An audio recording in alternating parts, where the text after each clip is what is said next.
What's going on, fellas? We are back in the shop, wrapping up some things, doing fuel, making sure we have enough.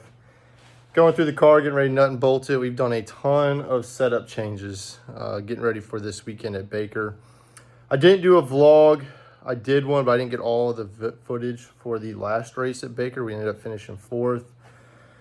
Started on the pole and finished 4th, so we didn't do too good. So we have found some stuff wrong with the pull bar. We got a brand new pull bar in from Beak Belt. Changed up a bunch of stuff on the front end. Now we're moving some weight around on the car, changing loads. Like, this is going to be a completely new baseline just because we have never really been good at Northwest Florida Speedway.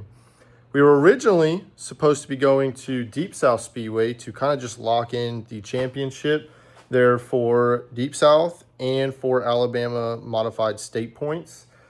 But they canceled it because Baker now has a $2,000 to win race. And I don't think they were expecting too many cars to go. So I guess in default, I won the championship there. I don't know. We'll have to find out. But per IMCA, they won't honor a state championship unless there's been 12 races ran that season. And I think we've only done like 6 or 7 of them. But I had like a 40 some odd point lead, and normally only getting like 6 to 8 cars, maybe 10 cars. Like, if I'd have missed Saturday, I probably still would have won it. But I don't know. We'll have to see what comes of that, what comes of IMCA, because Super Nationals start next week. So this race at Baker is an IMCA points race. It's just we're doing stuff a little different. We're doing hot laps, qualifying for your heat race position, heat racing, and then a 30-lap main event. But just going over some things on the car, getting everything ready, buttoned back up. We did get new valve covers in because last race I had a valve cover breather tube snap off. We had that, and then a plug that I had. If y'all can see that plug there in the block, right about where my finger is, that's where the dipstick goes, and that fell out in the last race. So we put a bolt in there, and I put some Permatex on it, kind of like some thread lock and some gasket maker, I guess, and hopefully that stays in, because kind of towards the end of the race, I noticed like oil getting kicked up on my visor and all kinds of crazy stuff. So hopefully this motor stays together, because it also kind of got a little warm, more warm for my liking, because I think it blew all the water out of the radiator cap. So we've got a new radiator cap. I've been noticing that recently, like after a race weekend, we're down on some water. Now, it's not in the oil. I mean, alcohol kind of makes your oil a little milky anyways, especially when the motor's not up to temp.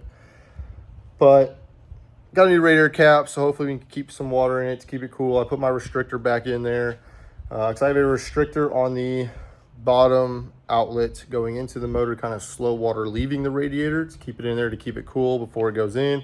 I also put in a thermostat so it does get up to temp quicker. I've got like a 180 degree. I think alcohol starts burning at like 185 degrees or so. So hopefully this is a test. The motor gets up to temp quicker, starts burning the alcohol, doesn't have it, going past the rings wherever in the oil. We're going to change the oil after this race and see if it's milky or not as milky with the alcohol. Or we might just have a crack in the head or the block or something, and water's getting in that way. So I don't think this motor ate almost a whole radiator full of water because of how much oil came out and how it looks. So I think we might be fine there, but I don't know. Now, I do have this one sitting here. I really haven't touched it. I need to get these heads to the machine shop, get them surfaced. But I need to finish porting them because someone, like I think I said in a previous video, went to Hogtown on the exhaust. I think they probably left these heads in the truck that it was in and just kind of watered them out a little bit. So we're going to clean these up, do the intakes, just gasket match them, make them look good. As you can tell, I mean, these are small ports, but this is a small cubic inch motor.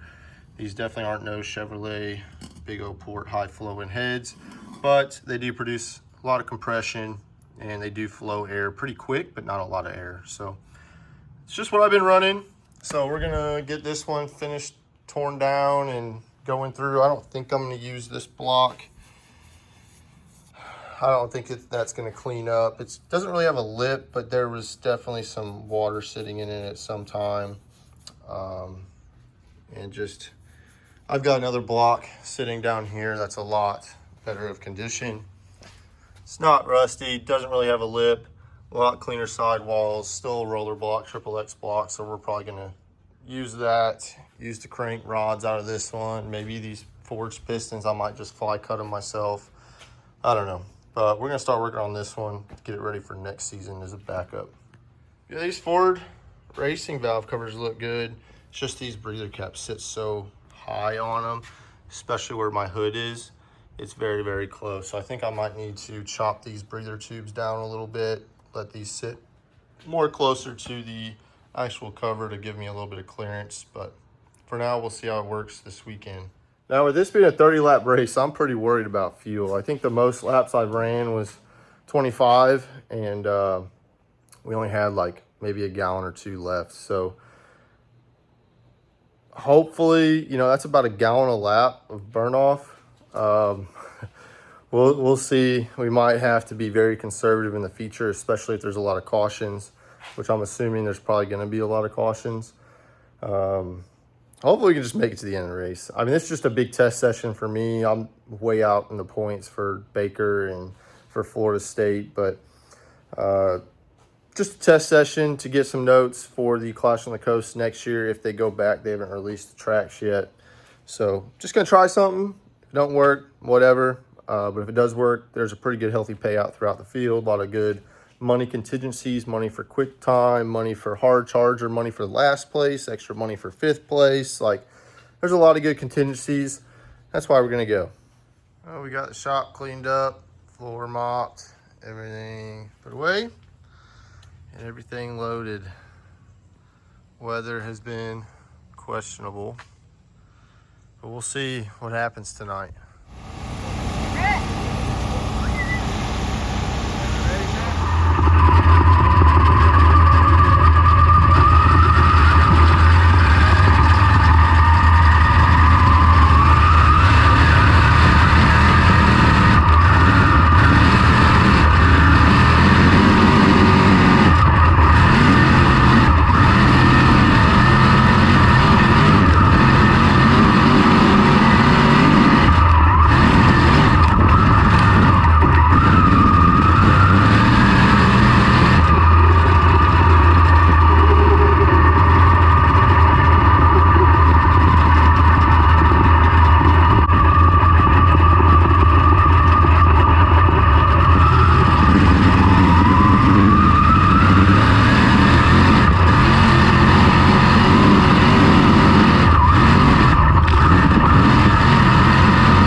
lost the motor last night.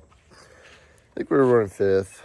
Was hoping to stay in 4th because the guy pitted next to us, I guess his car owner put up an extra $400 for 4th, and that's where you wanted to be in that sweet spot. Because 4th, I think, actually ended up paying just about the same as 3rd. But 5th, they were doing some gift certificates to a local speed shop here, and just good money throughout the field if you finished. And we did not finish. We had 3 laps left, and motor said no more. Yeah, we broke, huh? So, got collected, like, I think on the first lap. Car was fixing to spin out, and then helped correct, save him. But I think he broke a yoke shortly after. We got a bunch of oil. I don't see no holes, though. Oil pan ain't dented. Like, when you hit it with the starter, the crank spins and the fan spins, so the crank ain't broke. It kind of is like the distributor gear broke or the cam broke like it did last time, where it just lost power. But I don't know, like, there's no clanking, there's no rattling, there was no knocking. Just let go, like it cut off, like it lost power, right? Like just the same time with this motor 15 to 18 races ago where it broke the cam. I don't know if it's this block and these cams or what, but, or this specific block. I don't know, but we'll got to get this thing cleaned up and rolled out into the shop, and then we can start figuring that deal out. I just got to give a shout out to my sponsors this year. Kelly's Automotive and Diesel. They got us hooked up with the Optima yellow top battery, putting this new car together. DRD Graphics, they've always done all stickers on all my cars. They've done a great job. Jimmy at Classic RC Company's always been helping out with the big scale stuff and small scale RC racing. Brian Thompson Roofing saved the day after the clash, sending me some money to get front suspension put back on this car, and just a really good friend and a former 8th grade history teacher.